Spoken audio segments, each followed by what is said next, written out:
હવે problem solve થઈ ગયો પણ આપણે એમ જ કરતા રહે અથવા તો બીજું છે કે કોઈ આપણને આવે કહી દે કે તમારે આમાં જ કરો આપણે એમ જ કરતા રહે જો આપણે બીજા કહેશે એમ જ આંધળું અનુકરણ કરીને જો એમને એમ કરતા રહીશું ને તો પછી બીજા બધામાં આપણામાં કોઈ ફરક ના રહેશે જેમ એ કરાવવા ઈચ્છે છે એમ આપણે કરતા રહીશું પણ જો આપણે કોઈ આપણને કહે છે તારે કામ કરવું જોઈએ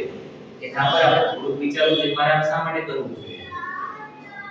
પછી આપણને યોગ્ય લાગે એ રીતે આપણે આગળ વધવું જોઈએ નહીં કે વાંદરાઓની જેમ એક પિંજરામાં બેસી અને પેલા બધાએ જેમ આગળ કર્યું એમને પેલા બેઠેલા હતા એટલે આપણે બેસી રહેવું છે આપણે એમ કરીશું પછી આપણે બધા જેવા થઈ જઈશું